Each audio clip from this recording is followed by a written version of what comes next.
Have you just bought a sweet new 4K or 8K TV and you're looking to make the audio sound as good as the video looks? A soundbar is going to go a long way towards creating the home theater of your dreams.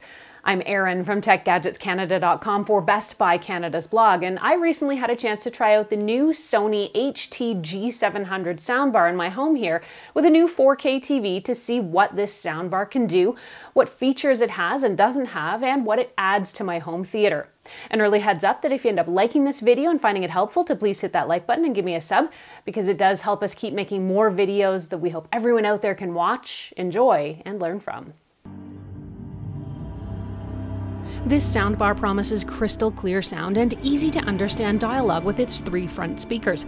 It's a 3.1 channel soundbar with 200 watts of power that will give you up to 7.1.2 channel surround sound, and with its wireless subwoofer, rumbling bass. There's also a simple remote control in the box, but oddly no app functionality. There is also no built-in digital assistant functions if you're looking for those technologies. This soundbar has Dolby Atmos, meaning you'll get the illusion of sound from all around, including from overhead. To get the most from this format, however, you do need to make sure that the content you're watching has been shot in or produced in Dolby Atmos.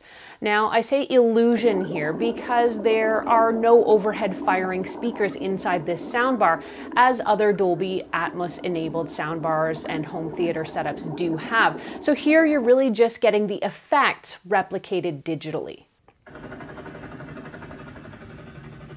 While I did find the sounds seemed to be sprinkled well across my field of view, I didn't get much from overhead. While the G700 is able to decode Dolby Atmos technology from your sources, it's not able to physically recreate it, and for me, that gap was noticeable. The soundbar also boasts what Sony calls the immersive AE, or audio enhancement button, where the HT-G700 can upscale even basic stereo sound to 7.1.2 surround sound.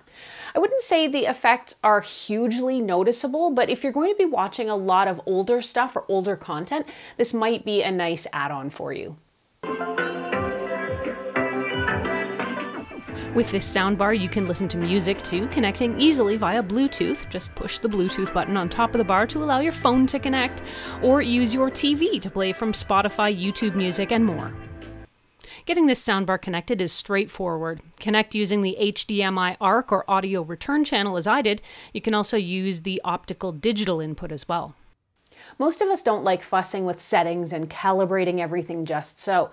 For us, there is a handful of preset sound modes, and you can find them right here on your included remote control.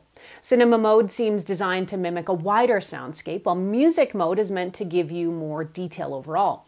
Voice mode tailors sound settings to accentuate speech, while night mode optimizes the sound balance so you can hear everything more clearly, even at a lower volume level. Now, each of these settings does sound a bit different from the others, but which ones you prefer might just be down to personal taste. Dolby Atmos can manipulate individual sounds in 3D space. When you're watching movies, you need to be able to follow what's going on easily. In busy productions with lots of noise and action, that can be tough. The HT-G700 uses a center speaker for better dialogue, and this dedicated center speaker ensures that voices can be clearly heard, whether it's quick-fire conversation in your favorite TV show or whispered lines in a Hollywood movie. When it comes to the bass, I felt like it wasn't as strong as some other soundbar subwoofer combos I've tested. Overall, there is lots to love about the Sony HT-G700. It's easy to set up, and it really does all the heavy lifting itself in terms of that process. It's slim and sleek, and it can virtually disappear into your space. Overall, the soundbar sounds great, and I am making no complaints about its overall sound quality or its build quality. When it comes to the downsides of this device, of this model, it does feel a bit strange that Sony wouldn't add more of those connectivity features, connectivity options like a remote app or a digital assistant control using Google or Alexa, particularly since other soundbars that sell for less do have these options. Some folks may really feel like they're not getting their money's worth without those little extras, but with the included physical remote control and more TVs like mine coming with the digital assistant built right into the television set, You might not even need Google or Alexa in the soundbar in the future. I also didn't feel like this was giving me the same effect as getting a soundbar with upward firing speakers. The effect from the digitally replicated overhead channels for me personally didn't stand out. If that's a feature you're looking for, you might want to consider something else, like the HW-Q70 Samsung Harman Kardon soundbar, which I reviewed a while back and which provided noticeable overhead effects. It does cost about $300 more than the Sony. Overall, I feel like this soundbar is just fine, but it wasn't dazzling me or wowing me. The Sony HT-G700 with wireless subwoofer sells for about $6.99 Canadian, and you can get it from places like Best Buy. If you want to read more about it, head over to blog.bestbuy.ca, where we've posted a full write-up, and you can ask us any questions you have about this device, either there on the blog or, as always, here on the YouTube channel.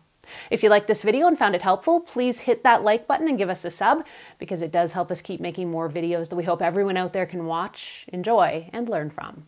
I'm Erin. Until the next time, you can catch me on either Twitter or Instagram. I'm at ErinLYYC. You can also find me at facebook.com/TechGadgetsCanada.